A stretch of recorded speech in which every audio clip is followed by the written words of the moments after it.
میں نے اپنی زندگی میں دین کی کتابیں مدرسے کے علماء سے پڑھی ہیں، گو کہ مدرسے میں داخل ہو کر پڑھنے کا موقع نہیں ملا۔ اب اس کی لمبی تفصیل ہے۔ بچپن میں مجھے بھائی نے مدرسے میں حفظ کے لیے داخل کروایا، تو میں نے پہلے 6 پارے مدرسے میں 2 مہینے کے اندر حفظ کر لیے۔ ذہین تھا، شوق بھی تھا، قاری صاحب میرے اوپر بڑے مہربان تھے، تو گرمی کی 2 مہینے کی چھٹیوں میں نے 6 پارے یاد کر لیے۔ جب چھٹیاں ختم ہوئی تو بھائی نے کہا کہ اسکول چلو۔ میں نے ضد کی کہ نہیں، میں تو مدرسے میں پڑھوں گا۔ اس نے کہا نہیں، اسکول پڑھنا چھوڑنا نہیں ہے۔ وہ اسکول میں ٹیچر تھے، مجھے زبردستی اسکول لے گئے۔ واپس آیا تو میں امی کے سامنے خوب رویا، اور میں نے کہا امی میں نے اسکول نہیں جانا، میں نے تو مدرسے میں پڑھنا ہے۔ امی نے بھائی سے بات کی، بھائی نے کہا کہ نہیں اسکول اس کو پڑھانا ہے، اگر یہ مدرسے کی پڑھائی کرنا چاہتا ہے تو شام کو پڑھ لیا کرے۔ میں نے پوچھا کہ شام کو کیسے پڑھ سکتا ہوں؟ ان کا کہ استاد کا بندوبست میں کر دوں گا اور تم شام کو پڑھ لیا کرنا۔ تو ہمارے شہر میں ایک مفتی تھے، مفتی ولی اللہ صاحب، شہر کے مفتی اعظم بھی تھے، بڑے عالم تھے، ان کے دوست تھے۔ انہوں نے ان کو کہا کہ میرے بھائی نے کتابیں پڑھنی ہیں، آپ شام کو پڑھا دیا کریں۔ تو مفتی صاحب نے کہا ٹھیک ہے، میرے پاس آ جایا کرے، میں 2-3 گھنٹے دے کے پڑھا دیا کروں گا۔ تو انہوں نے مجھے فارسی پندنامہ سے کتابیں پڑھانی شروع کر دی۔ پھر مالا بدہ میں نے انہوں نے کتاب پڑھائی، پھر گلستان بوستان پڑھائی، پھر انہوں نے صرف اور نحو کی کتابیں پڑھانی شروع کی۔ شرح میات عامل تک میں نے ساری کتابیں ان مفتی صاحب سے پڑھی۔ اتنے میں میرا داخلہ اب آگے ہو گیا۔ جب میں یونیورسٹی میں پہنچا، انجینئرنگ یونیورسٹی لاہور میں، تو دل بڑا پریشان تھا کہ میری کتابوں کا سلسلہ کیا بنے گا۔ تو داخلہ ملنے کے بعد ہم نے یونیورسٹی کے گرد تھوڑا راؤنڈ لگایا کہ قریب میں کوئی مدرسہ ہے۔ تو ایک مدرسہ ضیاء العلوم کے نام سے بیگم پورہ محلے میں تھا۔ یہ بیگم پورہ محلہ بالکل یونیورسٹی کی دیوار کے ساتھ ہے۔ اس کے جو محترم تھے وہ چترال کے عالم تھے۔ میں ان کے پاس گیا اور میں نے انہیں کہا جی کہ میں یونیورسٹی کا طالب علم ہوں، لیکن میرے دل میں علم حاصل کرنے کا شوق بھی ہے، آپ اپنے اساتذہ سے بتا دیں کہ میں شام کو آ جایا کروں گا اور یہ حضرات مجھے کتابیں پڑھا دیا کریں۔ وہ بڑے خوش ہو گئے کہ یونیورسٹی میں انجینئر بننے والا طالب علم پڑھنے کے لیے مدرسے میں آئے گا۔ انہوں نے بڑی شفقت کی، چنانچہ ان کے مفتی حضرات اور دوسرے استاد حضرات نے مجھے کتابیں سبکن پڑھانی شروع کر دی۔ یہ کتابیں میں نے ان سے پڑھی اور پڑھتا رہا۔ اسی دوران میرے شیخ تھے سید زوار حسین شاہ رحمۃ اللہ علیہ، کراچی میں تھے۔ ان سے میں نے پوچھا کہ اگر مجھے کوئی مسئلہ پوچھنا ہو تو کن سے پوچھنا پڑے گا؟ انہوں نے مجھے فرمایا کہ جامعہ اشرفیہ میں ایک مفتی صاحب ہیں، ان کا نام ہے مفتی جمیل احمد تھانوی رحمۃ اللہ علیہ، آپ ان کے پاس چلے جایا کریں۔ میں ایک دن سائیکل چلا کے یونیورسٹی سے جامعہ اشرفیہ آیا، اس وقت بالکل پتلا دبلا لڑکا سا لگتا تھا۔ تو میں مفتی صاحب کے پاس گیا، مفتی صاحب ذرا مصروف تھے، مجھے دیکھ کے کہنے لگے کیسے آئے ہو؟ میں نے کہا جی مجھے میرے شیخ نے حکم دیا ہے تو میں اپنے مسائل پوچھنے کے لیے آپ سے آیا ہوں، جو پوچھنا ہے کام کی بات پوچھو، میرے وقت ضائع مت کرو۔ تو میں تھوڑا حیران تو ہوا کہ اس کا مطلب ہے مفتی صاحب بہت سخت آدمی ہے، طبیعت کے آدمی ہیں، بڑا نظم و ضبط ہے، تو یہاں پر ٹائم زیادہ نہیں ملنا۔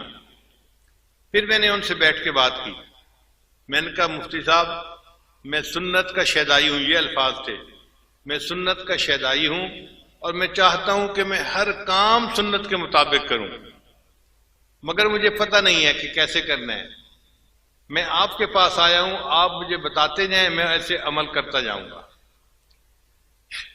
اس بات کو سن کے مفتی صاحب بہت خوش ہو گئے چنانچہ میں نے ان سے کھانے کی سنتیں پوچھیں، پینے کی سنتیں پوچھیں، لباس کی سنتیں پوچھیں، سونے جاگنے کی سنتیں پوچھیں۔ حیرانی کی بات ہے کہ ہمیں اس بات چیت کرنے میں 2.5 گھنٹے لگ گئے۔ 2.5 گھنٹے کے بعد مفتی صاحب نے ٹائم دیکھا اور فرمانے لگے بھائی بہت زیادہ وقت ہو گیا، مگر آپ نے بات ہی ایسی چھیڑی کہ میں بات کرتا رہا۔ اچھا آپ کو میرے پاس آنے کی اجازت ہے، جس وقت آپ چاہیں آپ آ جایا کریں اور دارالفتاح میں بیٹھ جایا کریں، میں آپ کو دیکھ لیا کروں گا تو میں اپنے کام سے فارغ ہو کے آپ کو بلا لیا کروں گا۔ چنانچہ اس کے بعد میں مفتی صاحب کے پاس جاتا تھا اور نماز کے بارے میں، وضو کے بارے میں، طہارت کے بارے میں جو مسائل ہوتے تھے میں حضرت مفتی صاحب سے پوچھتا تھا۔ حضرت مفتی صاحب نے میرے اندر علماء دیوبند کی محبت بھری اور مجھے دیوبند علماء کا شیدا بنا دیا۔ ان کی اتباع سنت، ان کے تقوی کو دیکھ کے مجھے محسوس ہوا کہ واقعی یہ وہ علماء ہیں جو علماء ربانیین ہیں اور ان سے دین سیکھ کر اس کے مطابق زندگی گزارنی چاہیے۔ پھر اس کے بعد بخاری شریف پڑھنے کا جب ٹائم آیا تو ایک تھے مولانا محمد جعفر صاحب، وہ بخاری شریف کے حافظ بھی تھے، قرآن کے حافظ بھی تھے۔ ان سے میں نے بخاری شریف کو پڑھا۔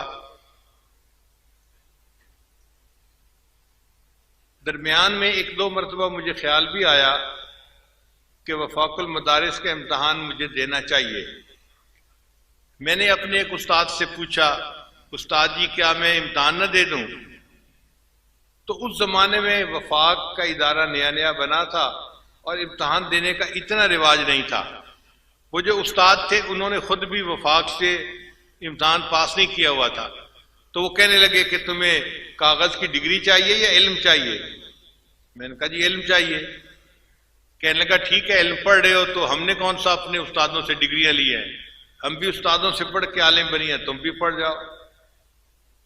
تو اس طرح میں امتحان نہ دے سکا، ورنہ مجھے اتنا یقین تھا کہ میں یونیورسٹی میں فرسٹ آنے والا طالب علم تھا، اگر میں امتحان دیتا تو پاس ضرور ہو جاتا اور وفاق کا مستند عالم بھی کہلاتا، مگر اللہ کو جو منظور وہی ہو کے رہتے ہیں۔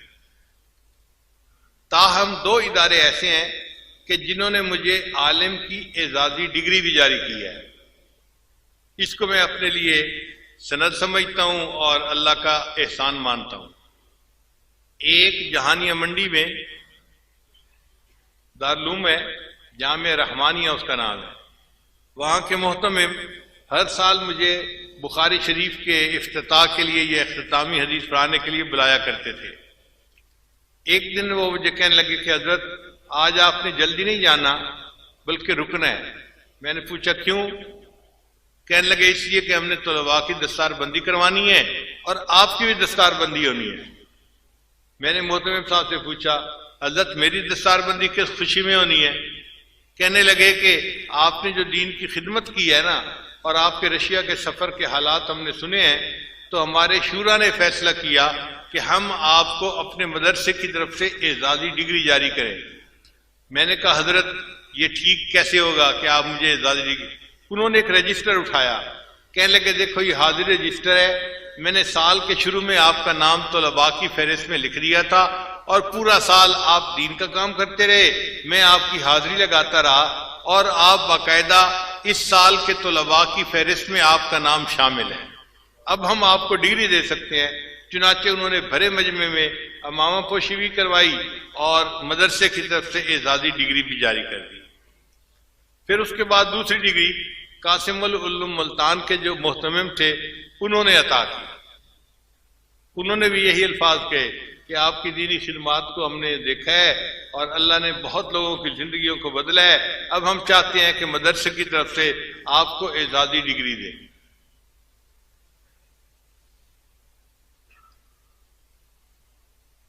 حدیث مبارکہ میں چند واسطے ایسے ہیں کہ جن کے ذریعے سے اس عاجز کو اللہ نے عالی سند عطا فرمائی۔ اب بات چلی پڑی ہے تو میں ذرا تفصیل بھی بتا دوں۔ مجھے دیوبند جانے کا موقع اللہ نے عطا فرمایا تو حضرت مولانا سالم قاسمی رحمۃ اللہ علیہ جو قاری محمد طیب رحمۃ اللہ کے بیٹے تھے اور دارالعلوم دیوبند وقف کے محتمم تھے، انہوں نے اپنے گھر دعوت دی. ہم نے ان کے گھر میں کھانا کھایا تو مجھے کہنے لگے حضرت آپ میرے ساتھ آئیں. تو میں ان کے ساتھ اٹھ کے گیا. وہ مجھے ایک کمرے میں لے کر گئے اور ایک چارپائی کی طرف اشارہ کیا، حضرت اس کے اوپر بیٹھ جائے. میں بیٹھ گیا. پھر پوچھنے لگے حضرت آپ کو پتہ ہے میں نے اس چارپائی پہ آپ کو کیوں بٹھایا ہے؟ میں نے کہا جی مجھے تو نہیں پتا، میں ان پیروں میں سے نہیں ہوں جن کے گھوڑے اور بلیاں بھی علم غیب جانتے ہیں. تو ہنس پڑے. کہنے لگے اچھا میں آپ کو بتاتا ہوں کہ یہ چارپائی حضرت مولانا قاسم نانوتوی رحمۃ اللہ علیہ کی ہے اور یہ کمرہ بھی انہی کا ہے، اور میرا یہ دل چاہتا تھا اس کمرے میں اس چارپائی پر آپ کو بٹھا کر اجازت حدیث دوں. اب میری طرف سے آپ کو حدیث کی اجازت ہے. انہوں نے لکھی ہوئی سند بھی دے دی اور ان کی سند بھی کافی عالی تھی. اللہ نے مجھے یہ نعمت وہاں پر عطا فرما دی. دوسری حدیث کی عالی سند، اس کا بھی عجیب قصہ.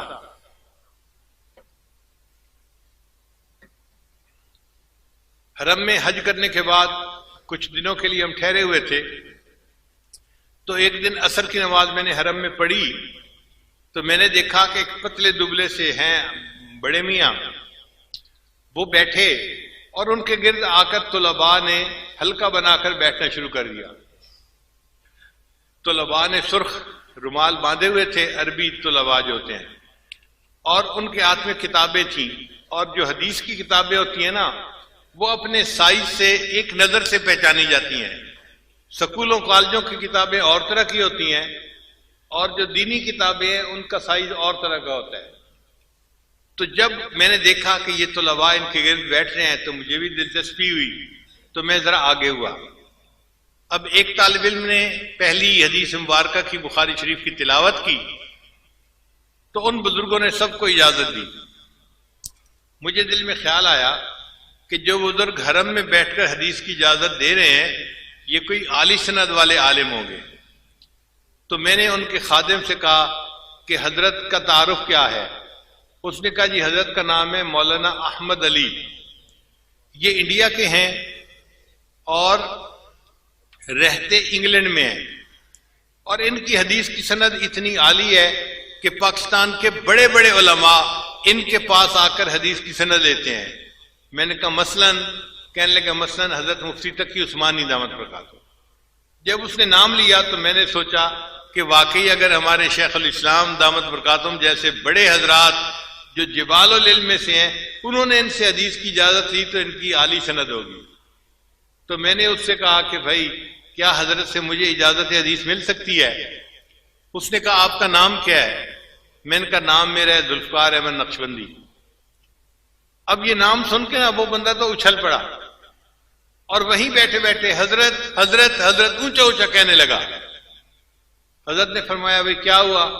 حضرت آپ نے میرے ذمہ لگایا ہوا تھا کہ اگر یہ بندہ مل جائے کہیں تو مجھے بتانا، میں نے ان سے ملاقات کرنی ہے. وہ صاحب ہی آئے بیٹھے ہیں. اب حضرت نے نام سنا تو وہ کھڑے ہو گئے تو میں بھی کھڑا ہو گیا. حضرت سے دوبارہ معانقہ کیا، ملاقات کی. تو میں نے عرض کیا کہ حضرت میں اس لیے آپ کے پاس حاضر ہوا ہوں کہ آپ مجھے حدیث کی اجازت دے دیں. وہ فرمانے لگے کہ میں جب گھر سے چلا تھا حج کے ارادے سے تو میں نے اس وقت یہ ارادہ کیا تھا اگر اس سفر میں کہیں میری آپ سے ملاقات ہو جائے گی تو میں آپ کے ساتھ مل کر توبہ کے کلمات پڑھوں گا. چونکہ میں نے نیت پہلے کی ہوئی تھی، آپ نے تو آج کی ہے حدیث کی اجازت کی، پہلے آپ مجھے توبہ کے کلمات پڑھائیں پھر میں آپ کو حدیث کی اجازت دیتا ہوں. اللہ کی شان دیکھیے جی، ان کے حکم پر میں نے حرم میں بیٹھ کے وہیں ان کو توبہ کے کلمات پڑھائے اور پھر انہوں نے حدیث کی اجازت دی. اور ان کی حدیث کی اجازت جو ہے وہ حضرت مولانا فضل الرحمان گنج مراد آبادی رحمۃ اللہ کے واسطے سے واقعی باقی سب سے عالی بن جاتی ہے. ایک تیسری سند جو حدیث کی مجھے ملی وہ بھی عجیب. ہم لوگ ترکی گئے تو ہمیں کسی نے بتایا کہ یہاں پر ایک بڑے بزرگ گزرے ہیں علامہ زاہد الکوثری رحمۃ اللہ علیہ، جن کو امام اعظم ابو حنیفہ رحمۃ اللہ علیہ کا کہ دفاع کرنے کا اعزاز حاصل ہے.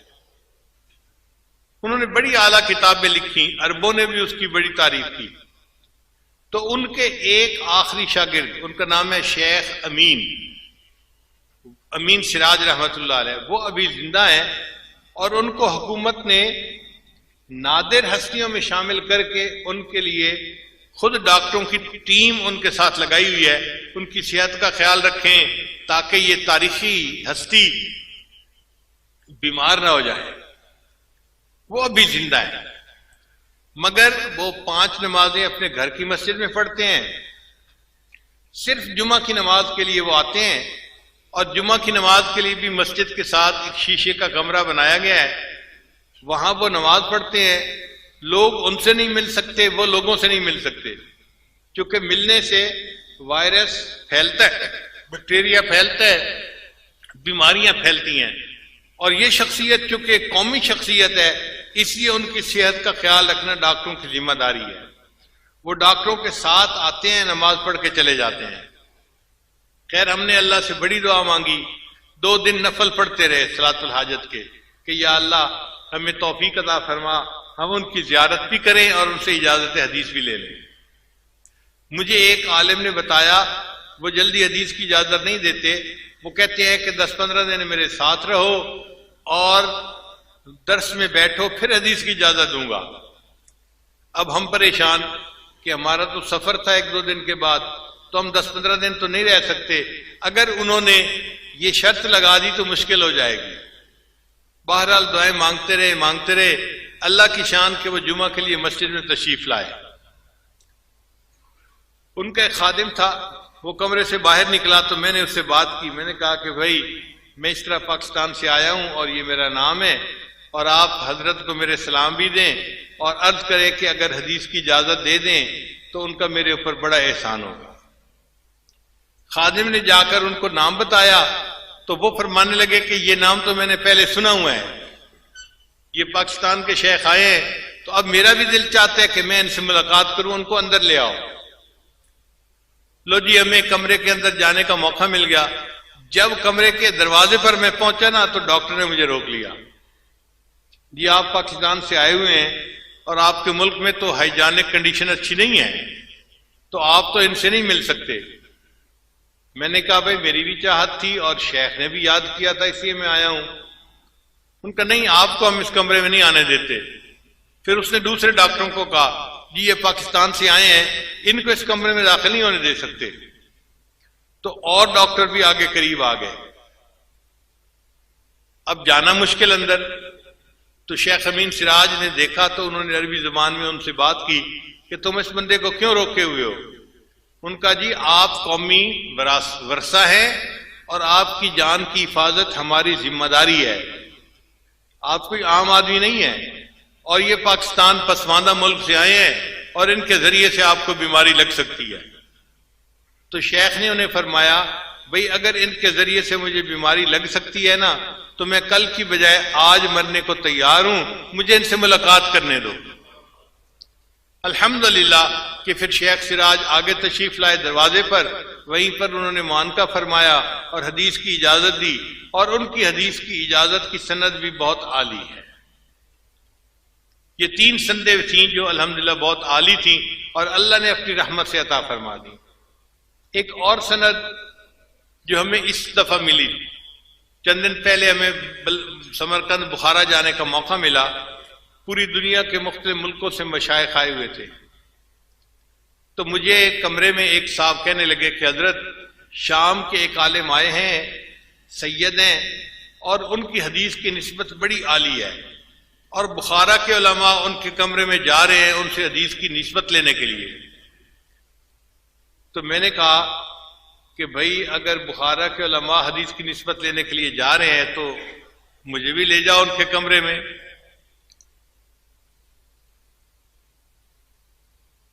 کہنے لگے جی کیسے؟ میں نے کہا ویل چیئر لے آؤ، میں چلتا ہوں ان کے کمرے میں۔ جب میں نے کہا نا کہ ویل چیئر لے آؤ میں چلتا ہوں ان کے کمرے میں، تو ہمارے دوستوں میں سے ایک دوست بیٹھے ہوئے تھے، وہ کہنے لگے حضرت آپ نہ جائیں، یہیں بیٹھے، میں آپ کو ایک بات بتاتا ہوں۔ میں نے پوچھا کیا؟ کہنے لگے عصر کی نماز کے بعد وہ شیخ مجھے ملے تھے اور انہیں مجھ سے کہا تھا کہ آپ شیخ ذوالفقار احمد نقشبندی کے خلیفہ ہیں، اگر مجھے ان کے پاس آنے کا کوئی وقت مل سکتا ہے تو آپ مجھے فون کر دینا، میں ان سے توبہ کے کلمات پڑھنے کے لیے آؤں گا۔ تو انہوں نے تو پہلے سے مجھے کہا ہوا ہے، تو میں ان کو فون کر دیتا ہوں، وہ خود تشریف لے آئیں گے۔ میں نے کہا ٹھیک ہے۔ چنانچہ انہوں نے فون کیا تو وہ جو عالم تھے وہ اسی وقت اپنے ایک اور شیخ کے ساتھ تشریف لے آئے۔ وہاں پر انہوں نے آ کر توبہ کے کلمات پڑھے اور اس عاجز نے ان سے حدیث کی اجازت کے لیے درخواست کی، تو انہوں نے بھی حدیث کی اجازت عطا فرما دی۔ میں نے ان سے پوچھا کہ آپ کی حدیث کی اجازت عالی کیسے بنتی ہے؟ اس نے کہا جی کہ پورے پاکستان میں حدیث کی جو سند چل رہی ہے اس میں قریباً 20 کے قریب واسطے بنتے ہیں نبی علیہ السلام تک، اور جو میری سند ہے اس میں 15 واسطے بنتے ہیں۔ اتنے کم واسطوں کے ساتھ ان کا تعلق تھا۔ تو ہم نے پوچھا کہ آپ کی سند کیسے ہے؟ پھر انہوں نے تفصیل بتائی کہ میری سند جو تھی وہ علامہ شامی ابن عابدین رحمۃ اللہ علیہ کے واسطے سے نبی علیہ السلام تک پہنچتی ہے، اور اس وقت پوری دنیا میں حدیث کی اجازت کی یہ سب سے چھوٹی سند ہے، اس کے سوا اور کوئی سند نہیں ہے۔ پھر انہوں نے چھپی کتاب بھی ہمیں دکھائی۔ انہوں نے حدیث کی سند حاصل کی تھی علامہ عبداللطیف فرفور سے۔ یہ فرفور وہ بزرگ ہے کہ جنہوں نے علامہ شامی رحمۃ اللہ کی کتاب کے اوپر حاشیہ لکھا ہے اور اس کی تفصیل لکھی ہے۔ عجیب انہوں نے کام کیا ہے۔ وہ کہنے لگے کہ میرے شیخ کو کسی ملک میں وفات ہوئی تو سرد خانے کے اندر رکھ دیا گیا، پھر 1 ہفتے کے بعد ان کی لاش شام میں لائی گئی، ہم نے ان کو غسل دیا، اور جب ان کا جنازہ تیار کر کے رکھا تو وفات کے 1 ہفتے کے بعد بھی ان کی گردن کی رگ ہمیں پھڑکتی ہوئی نظر آ رہی تھی۔ ایسے بزرگ تھے۔ تو علامہ ابن عابدین رحمۃ اللہ علیہ کی جو یہ سند تھی یہ واقعی ایک عالی سند، ہم نے بعد میں پھر اس کی تحقیق بھی کی اور باقی سندوں کے ساتھ اس کو ملایا بھی صحیح۔ تو اللہ تعالیٰ کی یہ رحمت ہے کہ یہ ایک بہت عالی سند علامہ شامی رحمۃ اللہ کے واسطے سے اس عاجز کو حاصل ہوئی۔ اب ان تمام اساتذہ سے اس عاجز نے حدیث کی اجازت لی، آپ کے سامنے اس کی وضاحت کر دی۔ اللہ تعالیٰ ہمیں دین کی خدمت کے لیے قبول فرمائے۔ جتنے علماء ہیں، طلباء ہیں، عالمات ہیں یا طالبات ہیں، ان سب کو اس عاجز کی طرف سے حدیث پاک پڑھنے کی اجازت ہے۔ جی شیخ ظفر صاحب فرما رہے ہیں کہ 6 پارے تو مدرسے میں کیے تھے تو حفظ کے باقی پارے رہتے تھے۔ وہ پھر یونیورسٹی کے دوران میں نے الحمدللہ حفظ کے کام کو مکمل کر لیا، تو اللہ تعالیٰ نے حفظ کے اور علم کے کام کو یوں مکمل کرنے کی توفیق عطا فرما دی۔ حافظ صاحب فرما رہے ہیں کہ اس وقت توبہ کے کلمات ہم سب پڑھیں گے تاکہ اللہ ہماری دعائیں قبول کر لے، تو نیت کر لیجئے ہم پچھلے تمام گناہوں سے سچی پکی توبہ کر رہے ہیں اور آئندہ نیکوکاری کی زندگی گزارنے کا دل میں ارادہ کر رہے ہیں۔ الحمدللہ وکفا وسلام علی عبادہ الذین اصطفیٰ، اما بعد۔ یہ کلمات سچے دل کے ساتھ پیچھے پیچھے پڑھیے۔ بسم اللہ الرحمن الرحیم، لا الہ الا اللہ محمد الرسول اللہ، آمنت باللہ وملائکتہ وکتبہ ورسلہ والیوم الآخر والقدر خیرہ وشرہ من اللہ تعالی والبعث بعد الموت۔ آمنت باللہ کما ہوا باسمائہ وصفاتہ وقبلت جمیع احکامہ اقرار باللسان وتصدیق بالقلب۔ اشہد ان لا الہ الا اللہ واشہد ان محمدا عبدہ ورسولہ۔ استغفر اللہ ربی من کل ذنب واتوب الیہ برحمتک یا ارحم الراحمین۔ ان کلمات کو پڑھنے سے ہم تو بتائے بھا چکے ہیں، چند معمولات ہیں جن کو باقاعدگی سے کریں گے تو اللہ تعالیٰ دل کو منور کریں گے۔ پہلا عمل 100 مرتبہ استغفار صبح و شام پڑھنا، دوسرا عمل 100 مرتبہ درود شریف صبح و شام پڑھنا، تیسرا عمل قرآن مجید کی تلاوت روزانہ کرنا، چوتھا عمل چلتے پھرتے ہر وقت دل میں اللہ کو یاد کرنا، اور پانچواں عمل صبح و شام 10-15 منٹ کے لیے مراقبہ کرنا۔ مراقبے کا طریقہ بہت آسان ہے، اللہ کی طرف لو لگا کے آنکھیں بند کر کے آپ بیٹھ جایا کریں اور یہ محسوس کیا کریں کہ اللہ کی رحمت آ رہی ہے، دل میں سما رہی ہے، ظلمت اور سیاہی دور ہو رہی ہے، اور ہمارا دل اللہ اللہ اللہ